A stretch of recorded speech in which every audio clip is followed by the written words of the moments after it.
Hello everyone, তোমরা সবাই কেমন আছো? আমি তো খুব ভালো আছি। আমি যে লতি রান্না করব, তো লতিটা কাটছি।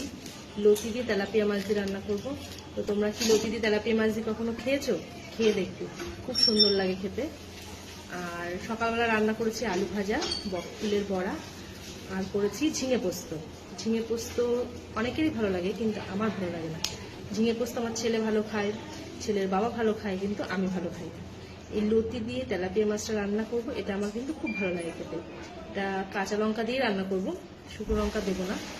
পেঁয়াজ ফোড়ন দেবো, আর বাটা মশলা যেটা দেয়, কাঁচা লঙ্কা, জিরে, আদা বাটা, ঠিক আছে, একটু গুঁড়ো মশলাও দেবো।